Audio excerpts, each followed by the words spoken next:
Requesting connection. Established. Encrypted. We're live. The show you've been asking for. Advice, technology, and community. Linux first, all others second. This is Ask Noah.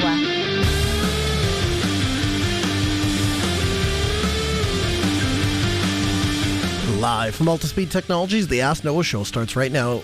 This is the show where we came to do all the things on Linux they said couldn't be done and take your questions on how to do the same. The phone lines are open this hour to be a part of the program. It is a free call, 1-855-450-NOAH. 1-855-450-6624. Send an email to live@asknoahshow.com. My name is Noah Chalaya. I am your host. Delighted to be here with you as another episode of the Ask Noah show kicks off this hour. So joining me, my co-host, Mr. Steve Ovens. It is a winter wonderland this week, Steve. It almost sounded like you were going to break into song there. I was so happy because it's Christmas time. It's my favorite. This is right on. This is very genuine. This is my absolute favorite time of year. People are so generous, and it just makes me happy, Steve. I get happy, and I get my Christmas beer, and there's nothing anybody can do to take it away from me. And I want to dance and I want to sing, and I get super happy. I do, and it's exciting because you are also in the Christmas spirit with kind of a nerd twist. So every year, for at least the last 6 years, I add a couple of songs to my Christmas tree. So I have a little computer that runs the individual addressable LEDs on the Christmas tree as well as the standard lights. So I did some custom wiring so that you have just the standard white strings that you normally hang on a Christmas tree or on a banister, and they plug into a relay, and the computer toggles the relay in order to turn them on and off. Like, it controls the power, not just the power, but the power flow. So you can cause the lights to kind of pulse or dim or go brighter depending on how much power you're sending down. And so I took a look at it this year and I thought, when's the last time I've done any kind of updates to the system? The last time I updated the system in any meaningful way was 2020. Whoa. That's not on the internet before anybody freaks out. Yeah, This is not. No, this is not on the internet. It comes out for 1 month a year. It connects to my Christmas tree, and that's about it, right? So it does have Bluetooth or whatever, sure. If you're local, I'm sure it's got some hideous flaw that you could have exploited. But one of the things that I started off telling my friends about this was I really appreciate aspects of Debian. So this was Debian 12, and it's just been running like a champ. Honestly, this thing gets accidentally unplugged all the time. My wife will I couldn't reach the plug, so I just unplugged this one. I'm like, no, that was the one that was the computer, that sort of thing. And it has handled it like a champ. So this year, I ran the updates and I brought it up to a fully up-to-date Debian 12, and then I looked at it, and it was kind of a if this was not going over the public radio, I would call it something like a B word. But let's say it was a hybrid. It was a hybrid system where it had some 64-bit packages, and it also had some 32-bit packages on it. And the base OS was 32-bit. And as we all know, that has fallen in disuse, right? The 32-bit stuff has long been, I don't even remember what year it was that everybody decided we're just going to stop doing 32-bit for the operating system. But this one, that's how old this install is. So even though the CPU, I don't even remember, I think at the time that I did the installation, one of the packages that I needed was 32-bit, something like that. There was some reason that I did that. Anyways, I moved to Debian 13. I pulled the hard drive out. I put a new hard drive in and installed Debian 13 64-bit. And aside from some very, very minor things like one or two packages changing name that I need to install on top of the base OS, I had no problems. And I then went, I now get Debian. And so first of all, what do you think? You've upgraded to the newest version of Debian. Trixie? Yep, Debian. Well, sure. I don't know what the code names are. It's Debian 13. So. And what do you think? What do you notice? I noticed that app changed. So there's that, I suppose. But That's exactly my point. From my perspective, it literally just picked up. I ported over the home directory. That's the only thing that I brought over from the old system. I just picked the home directory up and dropped it down because this is headless. So I didn't have to worry about desktop settings or anything like that.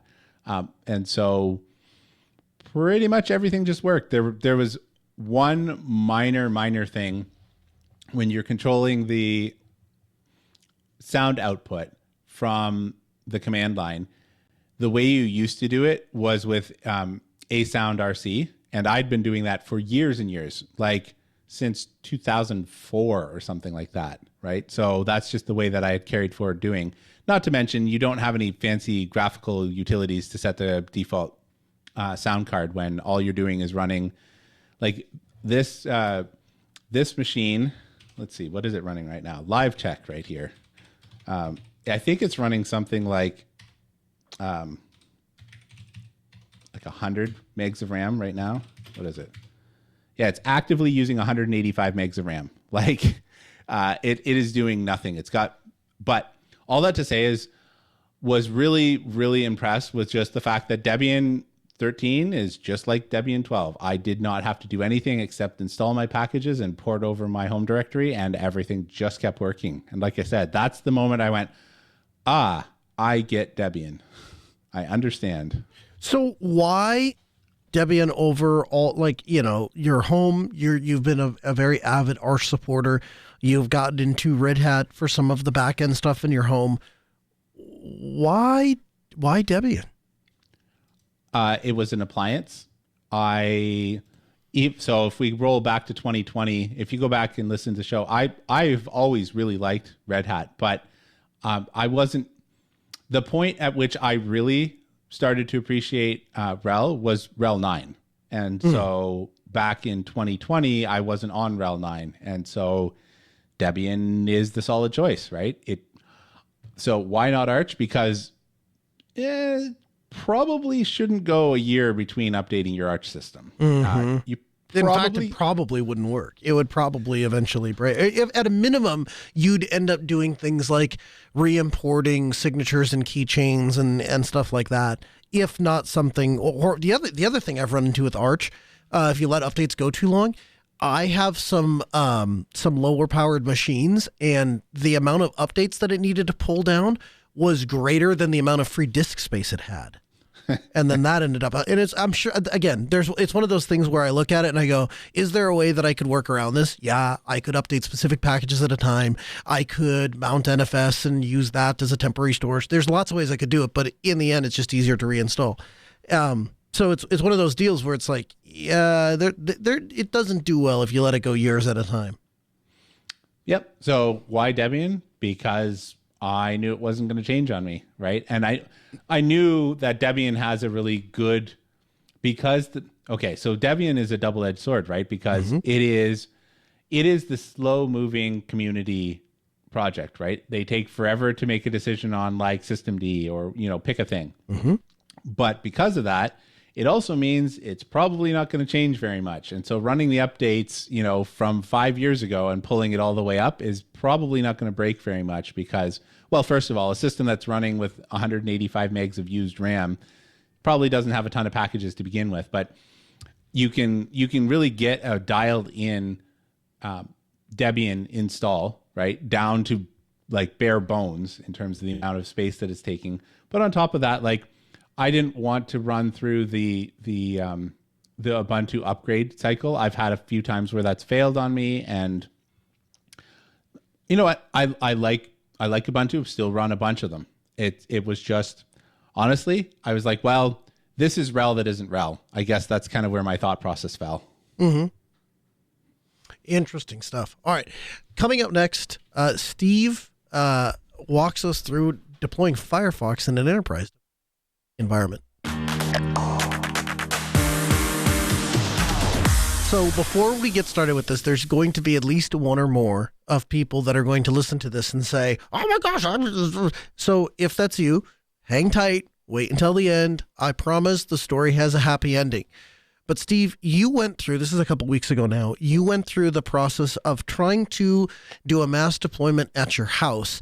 And the spoiler alert, it worked on every browser but Firefox. Firefox was the pain in your existence. Walk me through, I guess, take us back to why did you want to do an enterprise deployment at your house? Yeah. So, okay, let's back up and explain what we're talking about. We're not talking about doing the installation. Okay. So not the installation, but the post-installation configuration. I put in a proxy at our house for reasons that we've kind of talked about on the show previously. So we're not going to get into that too much. But as part of that, I also have like certificates that I wanted to deploy that the proxy has, right? So the proxy is doing full proxy things, and it needs to have a certificate that your browser trusts for obvious reasons, because I don't want people to be surfing somewhere and then keep getting this your browser is untrusted, big scary warning. Not only will people just generally ignore it, it's just not a good experience. You type in some random website.com and then you keep getting this like page, and I'm likely to get people saying it's broken when it's not broken. It's just, if you read it, it's just saying you have to accept the self-signed certificate. So that was the impetus here. The problem that I was trying to solve for is, how is a user likely to install Firefox or anything else? So on a bunch of systems, Flatpak is installed, and users can install Flatpaks without having administrative privilege. And so I was trying to solve for my Ansible automation is going to put in place on the systems that I manage the configurations for all of the browsers that I can think of and that I can see in FlatHub and other places that are reasonable for people to run, right?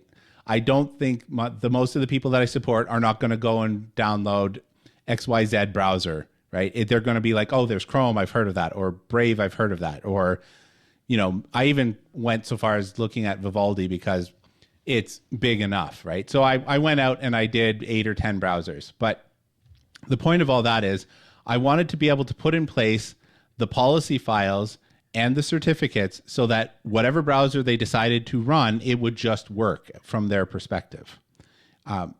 So normally what happens is browsers will read from their own policy file, and every browser has a different location where the policy file is. And the policy file can have things like your proxy settings. It can have a definition of like, this is where my certificates are, and some other types of options, right?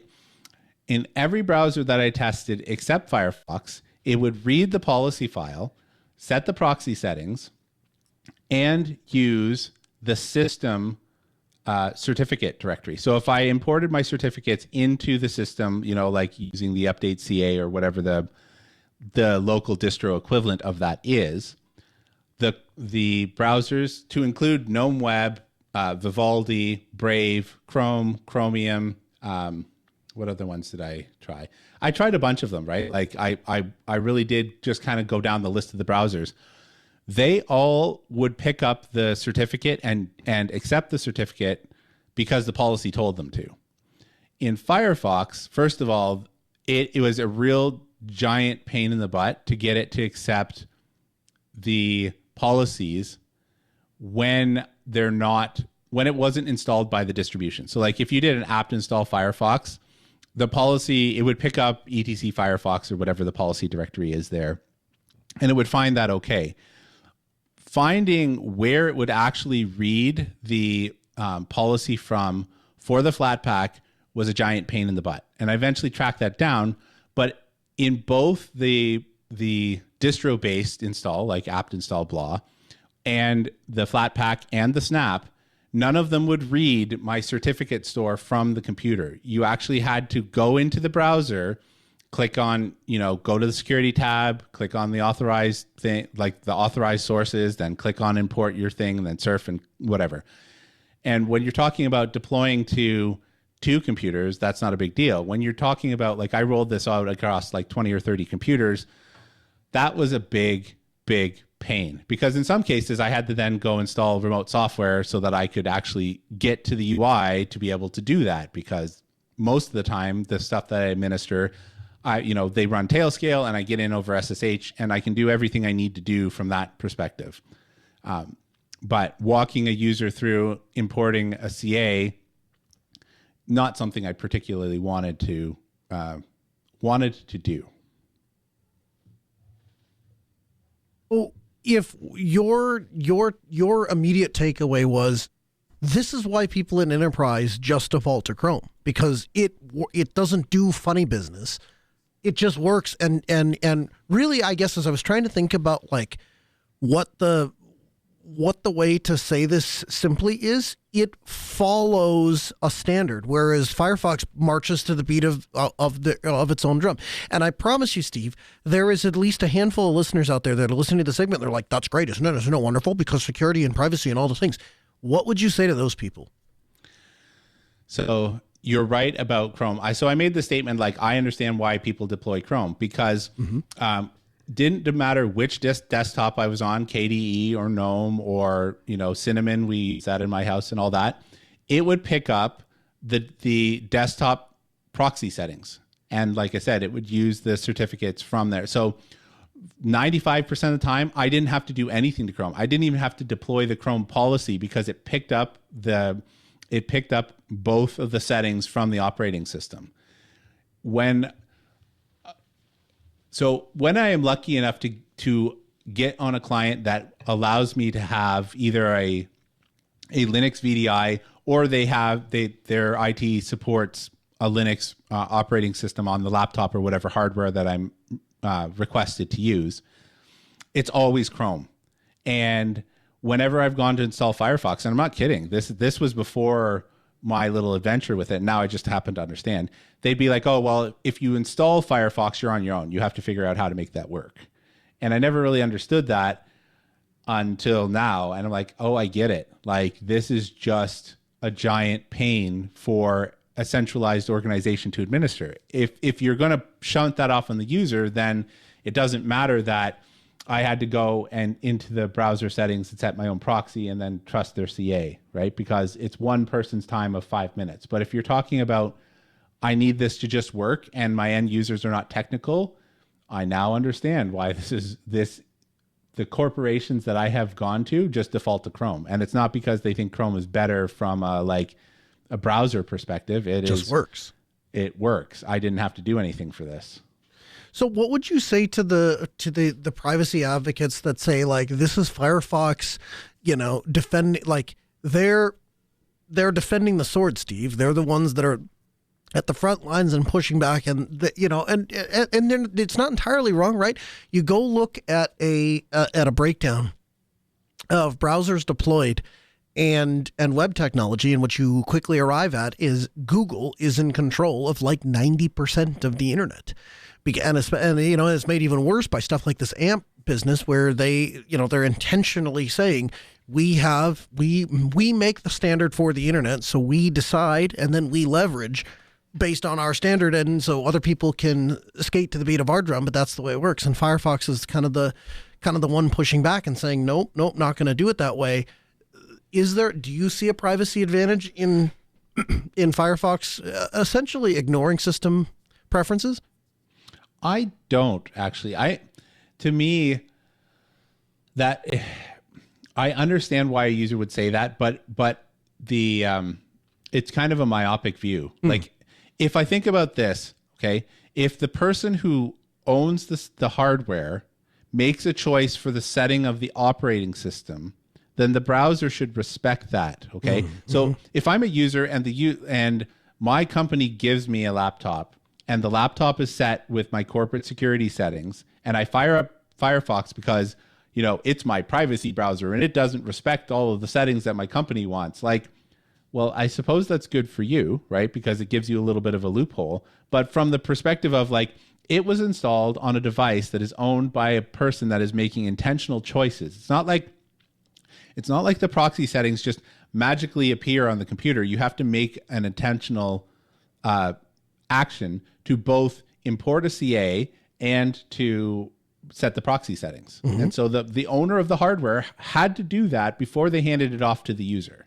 And so from a perspective, okay, you could say, well, it helps protect against a breach, because if there was a breach and somebody malicious got in there, then, the the malicious actor then set a CA that you trust and you didn't know it. And so Firefox is protecting you from that. And I would say, okay, that might be a small version of events. But if you want to know why, I can tell you that in the last project of the 12 Red Hatters that were on this project together, we all ended up using Chrome because we tried to fight with Firefox, but not having the support from the company, and then having weird issues. Like we would just have some strange issues that we didn't have in Chrome because of the way that the Chrome interacted with their proxy, which again was pulled in by the operating system. Yeah. And so I would say at least half, if not more of us would have defaulted to Firefox, except we couldn't. And so you want to, like, if you're talking about statistics on the internet, I know that we're like, that's a niche. I get the fact that you're not going to have like a 50-50 split if you're talking about just people that had to use Chrome because that was what installed for them. Right. But I think you would see several percentage points swing if the corporations were comfortable deploying this in a way that worked for them. Right? Like if that was a legitimate option that worked. For example, the Windows stuff that I normally see, I get Edge and Chrome. Firefox is not installed by default. It's the same thing on the Linux machines. Even though Ubuntu is normally deployed at my client site as an end user, like the desktops that we end up getting to use, Chrome is what's there. So they've either gone in and removed Firefox or just opted not to have it installed when they install Ubuntu. So, I mean, that tells you something. I'm sure there's somebody out here there that has solved this, right? I'm sure of it. I put a bunch of time into it. I couldn't figure it out. And then with my experience and then looking back in history at the places that I've been, I understand. I'm like, now I understand why they call Firefox a self-support browser. Talk to me a little bit. One of the things that you said that was, I think, most impactful to me was when I asked you, well, Steve, what other browsers did you try and which one worked? Your answer to me was literally all of them, Noah. All of the other browsers I tried did not have this problem. Firefox was the only one. What do you make of that? It's either that everybody is essentially cloning Chrome, which you might argue, but I would say that Brave and Vivaldi, while they are using the Blink engine, they're not cloning the Chromium browser and then skinning over top of it. Like you could make the argument that Edge is a Chromium browser with a different skin, right? And there's a few that fall into that. They swapped out Google's branding for Microsoft's branding. Right, exactly. But I don't think you could reasonably say that about Vivaldi or about Brave. I think those are both conscious decisions on the browser creation team, right? That's just my opinion. I don't know. I didn't do any deep research into it. All I know is, like I said, I went to the browser section of FlatHub and went click, click, click, click, click, and I installed them all on my test machines and then just launched them. And the only one that I had to do stuff with was Firefox. Talk to me about the Flatpak part of it specifically. If your comment to me was you can't have something in an app store that doesn't work. Well, so the idea here is, so Noah was saying, well, you know, if you are like, why not just target some browse, like one or two browsers and just push that out? And my answer was, if you're giving people access to FlatHub so that they can, you know, install their own Flatpaks, and that is done without administrative privilege, it is a really bad end user experience to, like, if I'm giving somebody a laptop that I'm supporting and there are specific requirements for it, I don't want to say, here's FlatHub, but don't install everything. You can only install these things. I want to be able to say, here it is, explore on your computer, right? And it should inherit the network settings so that I don't have to, as an administrator, I don't have to worry about what you're installing. And as the end user, you don't have to worry about, did I install something that will work? You should just be able to install the application. It should respect the operating system's settings, and nobody should be completely transparent to everybody. Mm-hmm. And if that's not there, is the answer pull it from FlatHub? Like, what would you suggest the right response is, or the right corrective action? Like if Firefox says, "Hey, we're not going to change this, or we're not going to correct these actions." I can still hear you. Maybe you. Okay. Yeah. I lost you for a bit, and I came back at correct for these actions. Yeah. So I guess my question is, what is the right response for this? Would the right response to be just don't put Firefox in FlatHub if it's not going to work right? Is the right response for Mozilla to go and fix these issues? So some of them, I did look into them. They have been raised by other people. Some of them are things such as we are explicitly, so the Flatpak was my major concern because you can hand somebody a laptop and not give them administrative privilege, so they can't just install whatever from the package manager, right? So specifically, I'm talking about Flatpaks. The Flatpak issue was a choice that they made specifically because they didn't want to architect their Flatpak such that it could have access to the /etc directory. So I kind of understand that, but all of the people that were trying to use, you'll forgive me, there's a couple of tools that you can use, FlatSeal and some other ones that attempt to help you break out of the Flatpak sandbox a little bit to make the applications more flexible. I tried all of them. I tried I can't say all of them. I tried every workaround that I found in these threads of people trying to solve this problem, and they don't work. And it's because the way the Flatpak is designed. It makes sense, right? I read the argument, and the argument is essentially like, this is a sandbox thing. We don't want it. We don't want a breach in the browser to be able to go and read your system settings, and therefore we're not going to allow this to work properly. That's a reasonable stance. But then the question is like, well, how do I do this? Right? I should be able to figure this out. I was able to kind of reverse. I basically just went and looked at every place that Firefox did something. I would make a change, and then I would go splunking in the dot directories, because it wasn't always .var. That was the other challenging thing. It wasn't just .var blah blah blah Firefox. It uses a couple of different directories, and it may be. I'll put this out there. It may be documented. I didn't find it. Now, that could absolutely be end user. Just I didn't know what I was searching for. I read it and didn't realize what I was reading. But I ended up having to kind of, I'm going to say reverse engineer for lack of a better way of putting it. But I still wasn't able to solve the the self-signed certificate. So even when I got it to take the policy in, it would just not read the certificate that you specified in the policy. And yeah, I ended up having to do a bunch of manual workarounds for that. So in the end, did you get it to work with Firefox, or did you give up on Firefox? Partly, right? So the solution was I got the policy to load, which meant that the user didn't have to configure the proxy settings. So that was good, right? I eventually figured out each of the spots, one for Snap, one for Flatpak, and one for the operating system, where it reads those from, and got them all to read the policy. So nobody had to configure the proxy setting.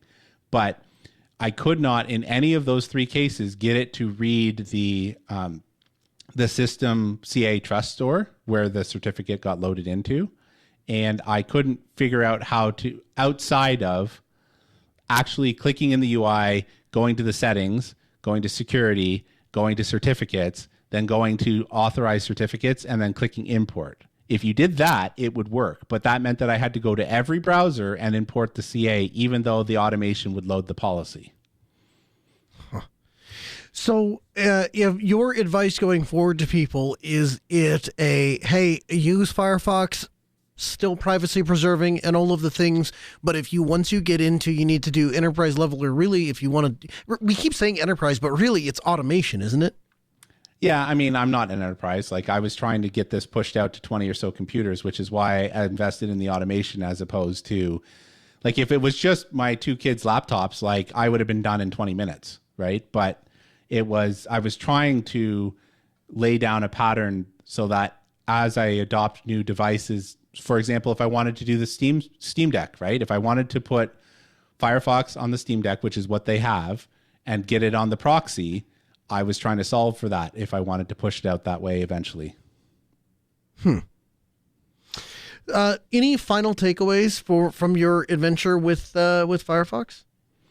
I still love Firefox as a browser. I really do. It still is my primary, and I love particularly the multi-container application.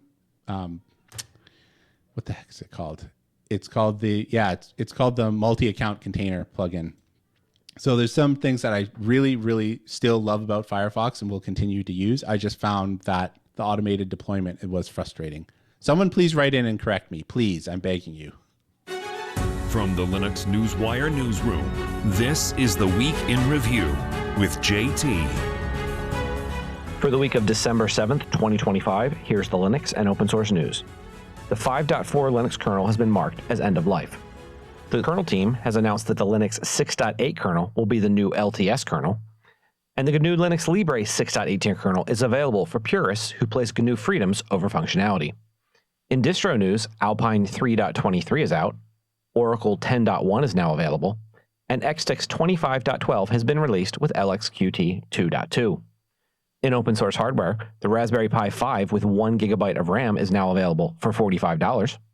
In open source security news, Linux systems are under attack from BPFDoor and Symbiote rootkits exploiting eBPF filters. In open source AI news, the ITER organization releases its IMAS infrastructure and physics models as open source. GeoFista brings open source AI geolocation to near parity with top commercial models. Reports are showing that China's open source models make up 30% of the global AI usage. And lastly, NVIDIA partners with Mistral AI on open source Mistral 3 models.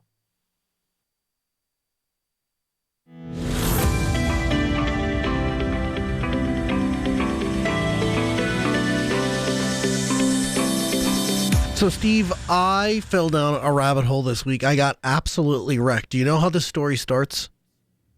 You're going to tell me. I am going to. Well, so here's what happened.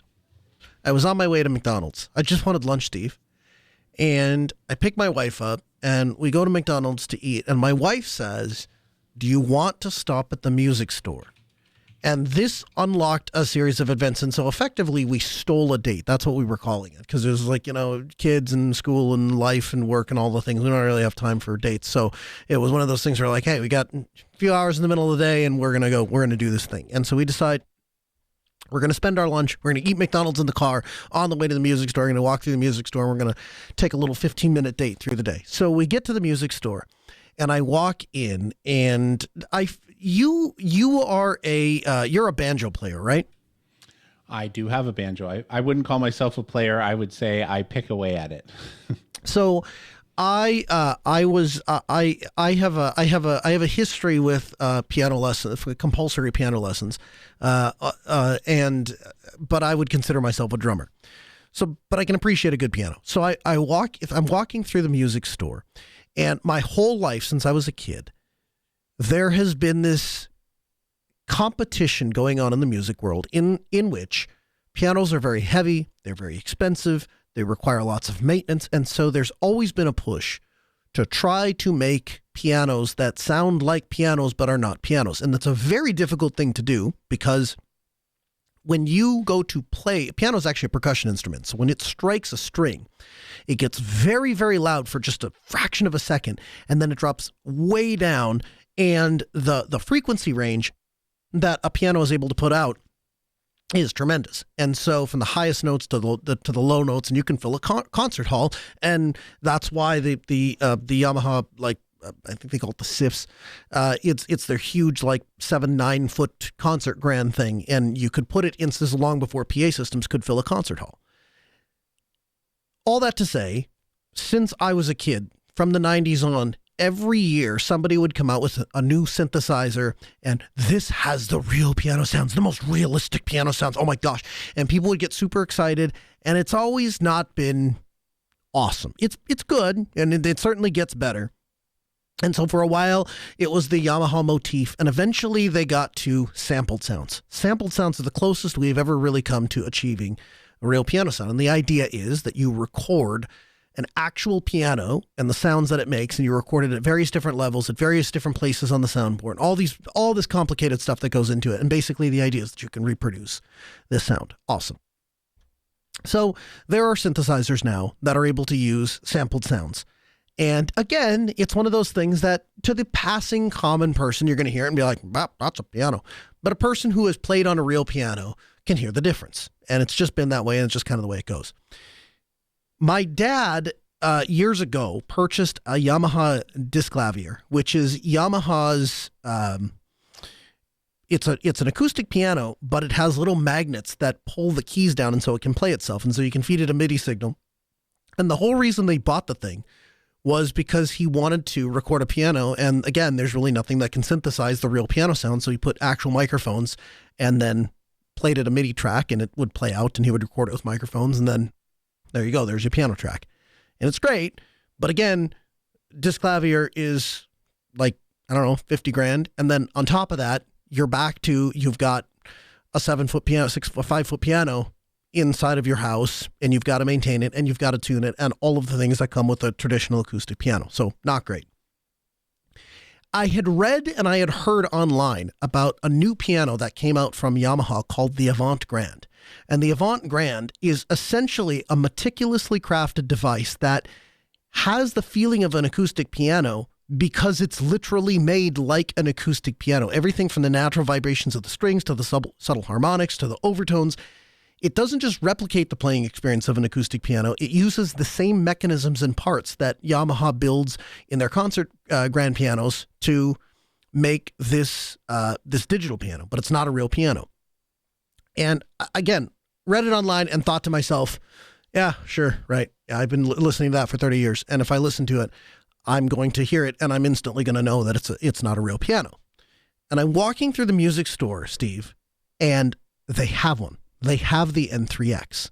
They have a Yamaha Avant Grand piano. And I think to myself, this is it. This is it. So I sit down to go and play the thing, and it is awesome. It is absolutely, I was spellbound. And my wife is standing next to me, and I'm playing, and she goes, I would swear you are playing a real piano. And yet we open you open the lid up, and what is underneath the lid of this tiny little piano is not acoustic strings, but rather it is speakers. And so effectively they have a 4-point spatial acoustic sampling system where they sampled the soundboard at 4 different points. Then they took a 4-channel speaker system and built it into a real soundboard to where it is an absolutely authentic piano sound. Now, to be fair, they had a $120,000 grand piano next to the Avant Grand, and I went and played that. And if you play them side by side, you can hear a little bit of clarity, a little more clarity in the real acoustic grand piano. But again, $120,000 versus like $20,000 for the Avant Grand. So there's like a massive increase in price. But it wrecked me, Steve, because as I'm walking out of the music store, it's now in my mind, sampling technology has gotten to the point where you can absolutely have a fake piano that sounds like a real piano. Now, I looked in my couch cushions, and it turns out I don't have $20,000 laying around to go buy a new toy. So that was out. So I start looking, who else has the best piano sounds that I could potentially leverage? Because there's got to be something in between the synthesizers of the late 90s or the early 2000s, which is what I currently have access to, and this Avant Grand, which is, I would tell you, even the most distinguished piano player would sit down and tell you that it is, if not exactly like an acoustic piano, it is so close that it's mesmerizing. And so I fall down this rabbit hole, and I looked at things like the Nord stage piano. This is the go-to if you're a music nut at all. You have likely either played on one, or you've played in a band that has one, or you've been to a venue that has one, and it's just the go-to.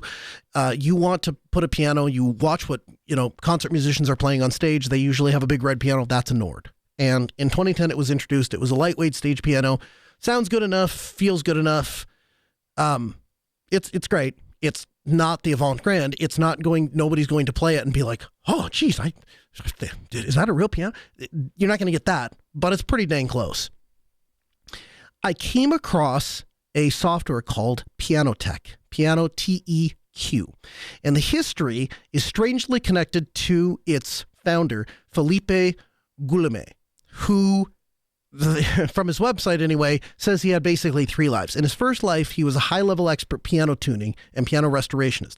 He worked with prestigious artists like Maria Jouer-Pies, and do I know who that is? No. Alicia de La Roche, do I know who that is? No. At age 30, he started what they call his second life, where he studied mathematics. And he graduated from the prestigious French Agrégence competition, where he earned a very short time as a doctor in applied mathematics. And then he became a full professor and the director of the Department of Mathematics in Toulouse, France. His latest venture is developing this software called Pianotech, in which he used his understanding of mathematics and acoustics and of the mechanics of how a piano works to recreate piano sounds as accurately and effectively as he could, and largely has succeeded insofar as people listen to it and they go, this is an absolutely beautiful piano sound. In fact, many people on the internet would tell you it's some of the best modeled piano sounds that you can get your hands on. So he sells the software. It's like $127. Now, or $130, something like that. Now, ordinarily, this wouldn't really move the needle for me because it would be some VST that you'd have to log into some very proprietary thing, and it wouldn't work on Linux. And if it did work on Linux, I'd have to jump through a bunch of hoops and wine and all this other stuff. And so I wasn't real excited to start.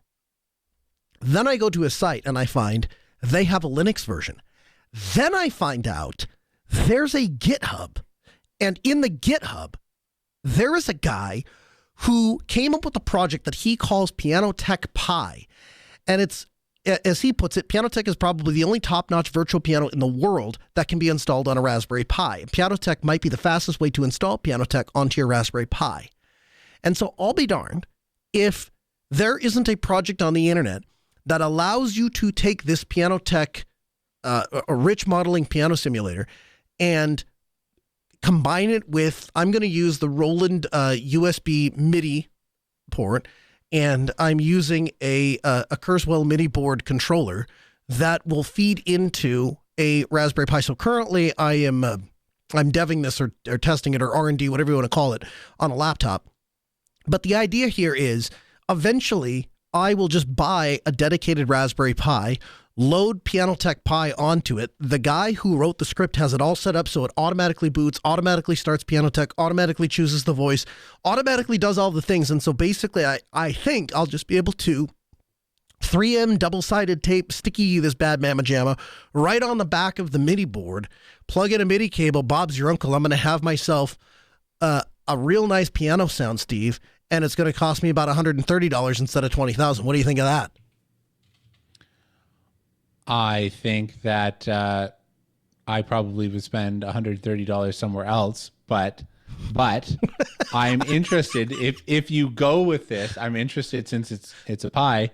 Bring it down if you've got a keyboard that you're going to hook it up to, and give me a demo. Absolutely, yes, I will 100% do that.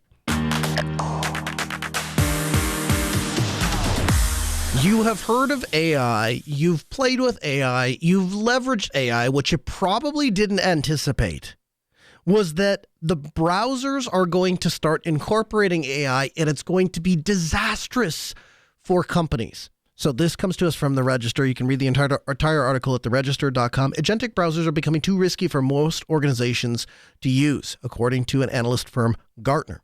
If you decide the backend AI is too risky, Gartner recommends blocking users from downloading or installing AI browsers.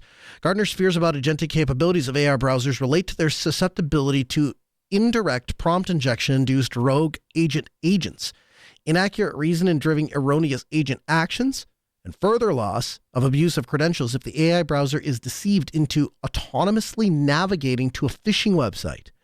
The authors suggest that employees might be tempted to use AI browsers to automate certain tasks that are mandatory and repetitive and less interesting. Now imagine instructing an AI browser to complete the mandatory cybersecurity training session. So effectively, Steve, the thing that is fascinating to me, absolutely fascinating to me, is the fact that we are barely scratching the surface of what AI is capable of, and it's already going horrifically wrong, and the toothpaste is already so far out of the tube that there's no going back. is it going horrifically wrong, or is it just exposing the fact that you're making stuff that nobody wants to take and it's incredibly boring? And instead of fixing that, you know what? We're just going to be like, no, we're going to lock you in a room, take away everything except for your attention to this thing. And by the way, we're going to tape your eyelids open. You must do this and you must enjoy this. Well, I guess if I was to simplify it down, we are losing the ability to force humans to do something. There's something, I don't have the article in front of me, but it kind of speaks to the other side of this. I forget the name of the product. Again, I feel very unprofessional. I'm not prepared. I don't have this in front of me. But there is a system in which jails and prisons are using that has like almost like a little smoke detector like thing that they put on the ceiling, and it can detect the inmate's heartbeat and respiration rate. And so the idea is that if anything happens to the inmate, they'll know about it immediately and can go intervene. So what brought it to the forefront of my mind was when you said, we're going to hold your eyelids open. So we are going to simultaneously use AI to force humans to do stuff. At the same time, we are going to use AI to prevent humans from doing stuff. And so it's going to be it's a war of the AI. There are instances of people using AI to try to combat their health insurance claims. So they have an AI agent that like tries to fight the health insurance company's AI thing that is trying to deny it. And then you got, battle the bots going on here. And again, we're barely through the front door and this stuff is already happening. So, I mean, you're not wrong when you say, well, yeah, but the real root of the problem is that the stuff isn't interesting and people don't want to do it.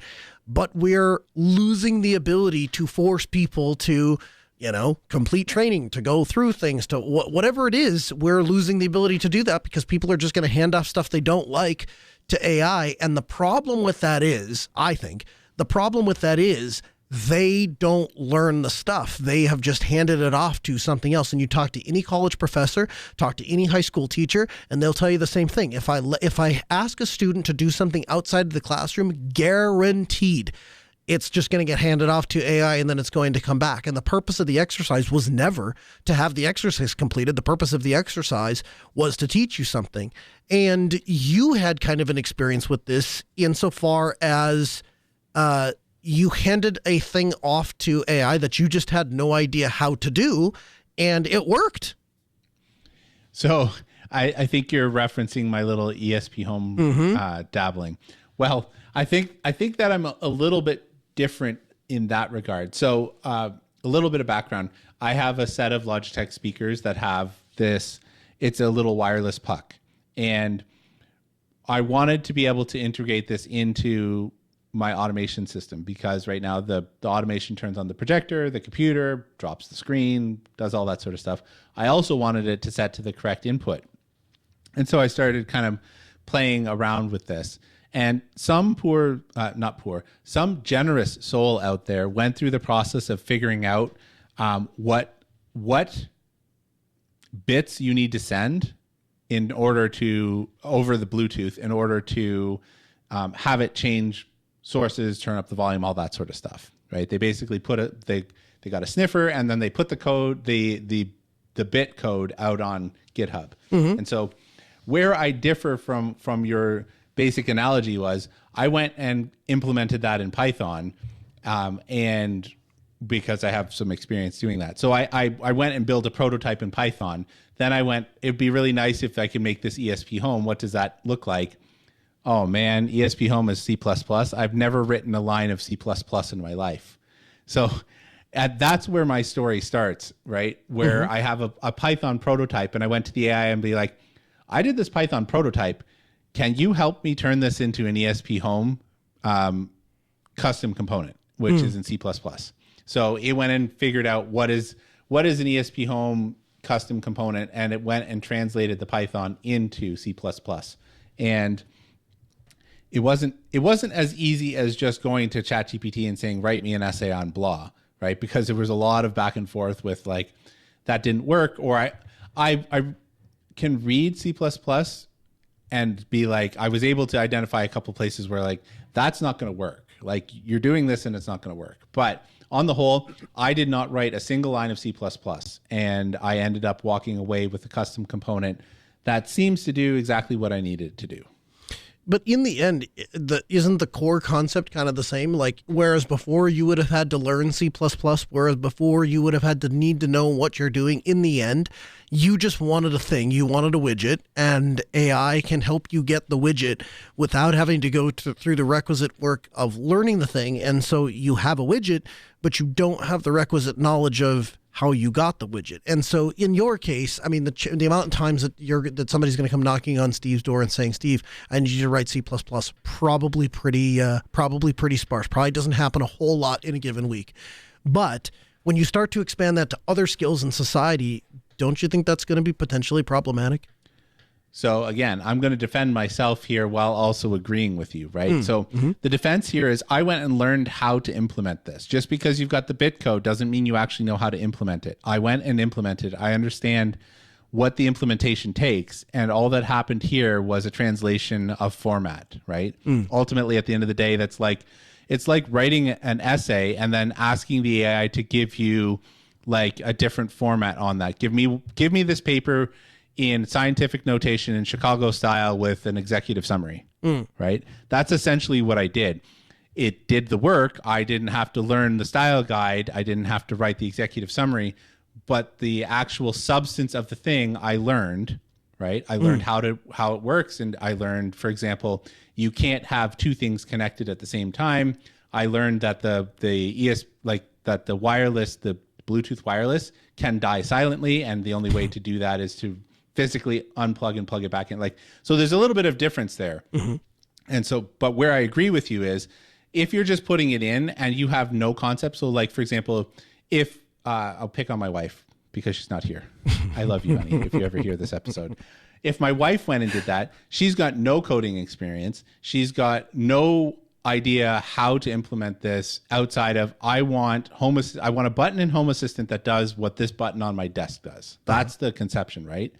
And if she was to do it, then your argument is sound because there was no skill involved. There's no understanding of what happened. There's no way to reverse engineer it.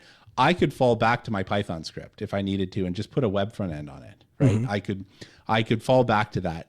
Whereas there was like no understanding on the other side of things. And when you do that, you're going to build up a scaffolding of stuff that kind of works, but nobody really understands how it works. Do you think that there's an element of that in the story of companies being concerned with people integrating AI into the browser and so they have no clue how it works or what it's doing, and that being a huge on-ramp for problems, or you think it's overblown? I think that businesses are more interested in leaking their data than they are about the loss of skill in how a browser works. Oh, you're so right there. You are absolutely so right there. And with that, we're going to leave it right there. The music in our ears, it means we're out of time. I thank you for joining us. We record this show every Tuesday at 6 p.m. Central. It's okay if you miss us live. We expect you to be here at 6, but we understand if you can't make it. It's fine. The show is recorded, and it is available to you via a podcast by going to podcast.asknoahshow.com. There you'll find all of the past episodes all the way back to episode 1. Available with the show notes, all the stuff we didn't have time to get to. We're back next Tuesday, 6 p.m. Central, asknoahshow.com. Have a good week.